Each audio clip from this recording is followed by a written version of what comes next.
Hello, everyone, and welcome. Let us talk about politics and religion. The politicians and the religionists have a vested interest in keeping the people unaware of the future. Why? The reason is very simple. If the people are aware of the future and that the darkness is ahead, the death that is coming every moment is closer, there is going to be a tremendous upheaval in the consciousness of humans all around the world. And the politicians and the religionists who have dominated humanity for millennia know perfectly well they cannot solve any problem that is going to be faced by humanity in the future. They are absolutely impotent. The problems are too big, too vast. The only way for them to save their faces is not to let the people become aware of what is going to happen tomorrow. It is a fact that politics attracts only the mediocre minds in the world that are suffering with inferiority complex because politics give them power. Worthlessness, inferiority, or lack can seemingly be removed in two ways. Seemingly.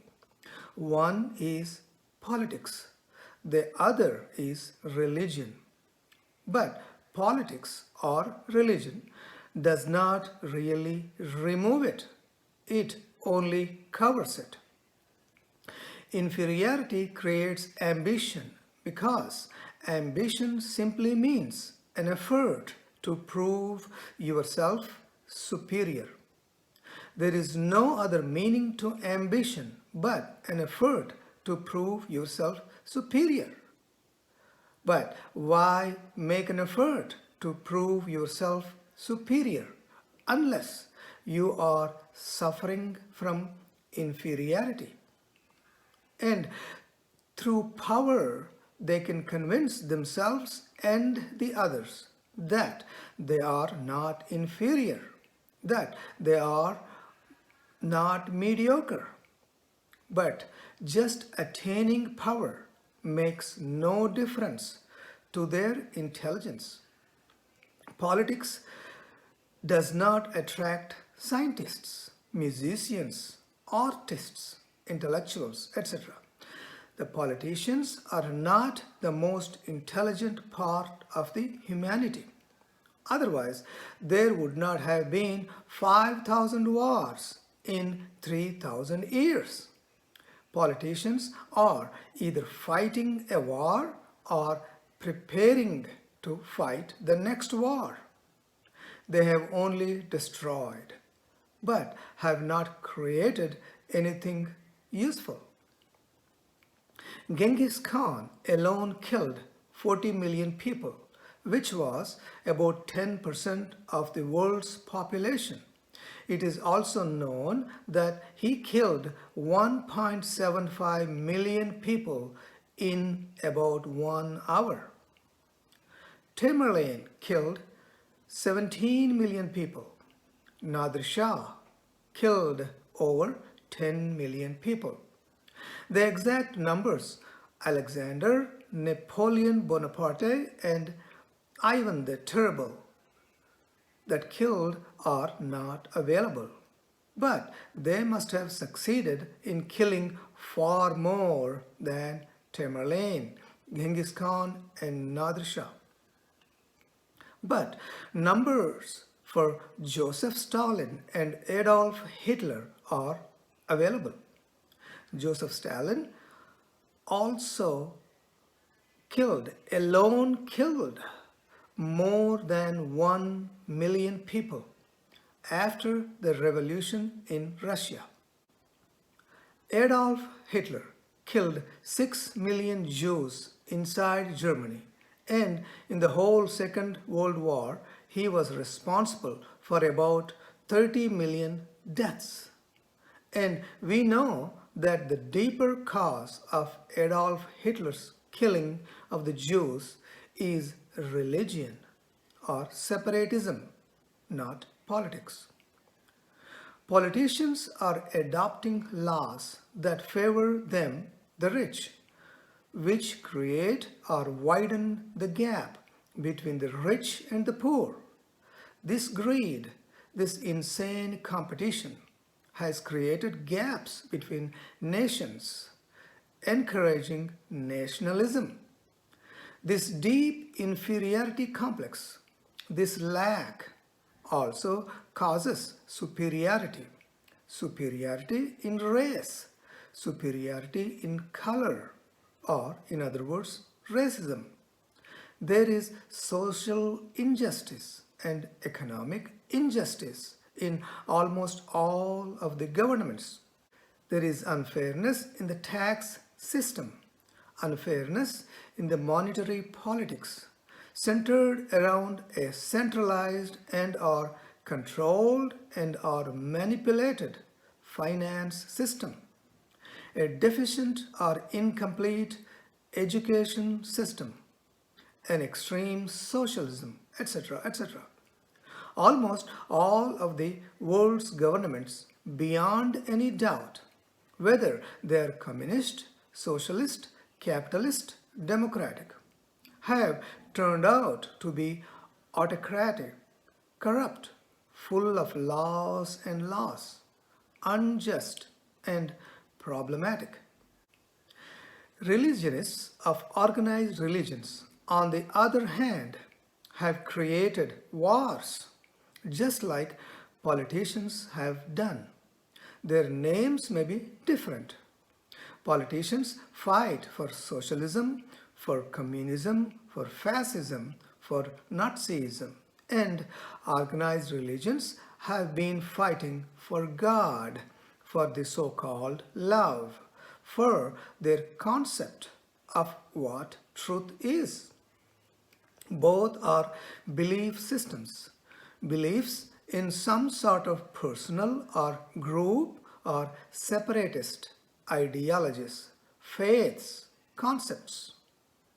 It is a fact that millions of people have been killed in the clashes between Christians and Mohammedans, like crusades, between Christians and Jews, between Mohammedans and Hindus, between Hindus and Buddhists.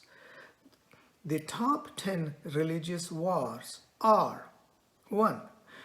80 Years' War, 2. 30 Years' War, 3. French Wars of Religion, 4. Nigerian Civil War, 5. German Peasants' War, 6. First Sudanese Civil War, 7. Second Sudanese Civil War, 8. The Crusades, 9. Lebanese Civil War, 10. Second War of Kappel. The bottom line is, politics and religion have contributed to almost all of the human suffering and human destruction. Look, in order for people to put faith in something else, they must first lose faith in themselves. So, the first task of organized religions was to make you lose faith in yourself, to make you spiritually weak or lose faith in yourself. Religions have found a sure method, and that is to teach you not to love yourself, but to love others. Because if a man cannot love himself, he cannot know himself and cannot love anybody else either. It is like blind leading the blind. The teaching is very tricky and cunning. Religions say, if you love yourself, you will become an egoist. It is not true. A man who truly loves himself finds that there is no ego in him.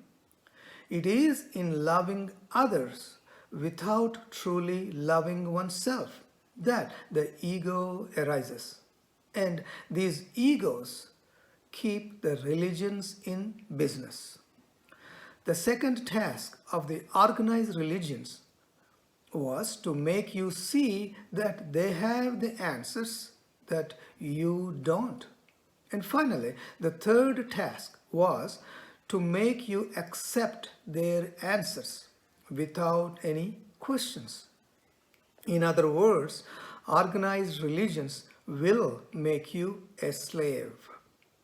Religionists have also created the fear for God so that people may fear the priests because they are the representatives of God. Priests get people involved in rituals without explaining their purpose or establishing their validity.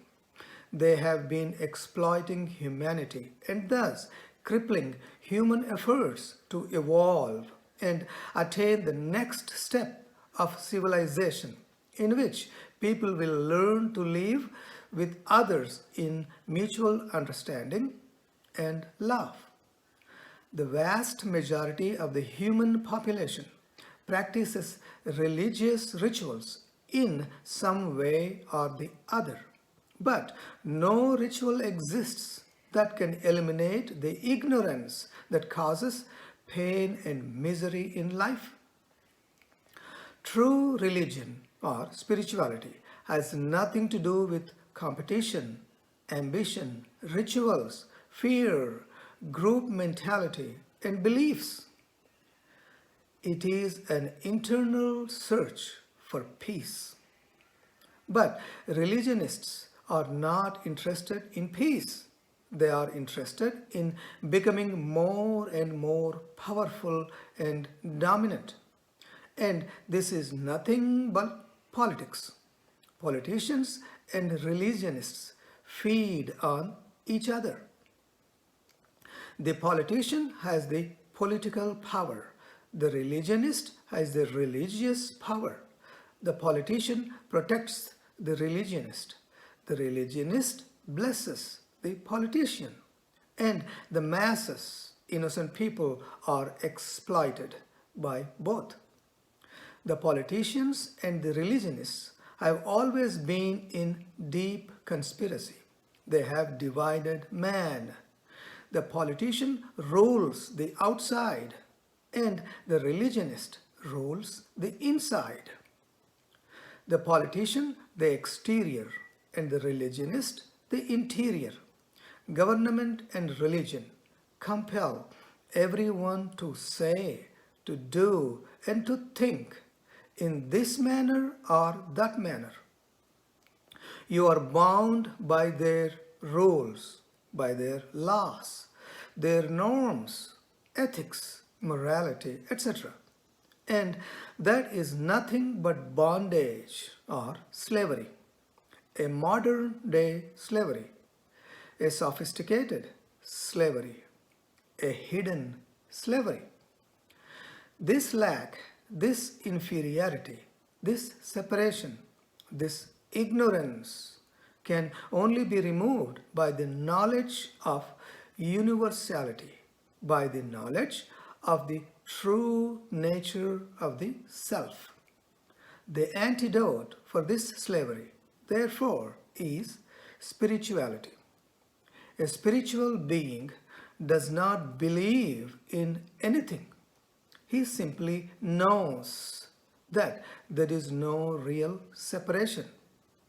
A Democrat prefers to see the whole world as democratic.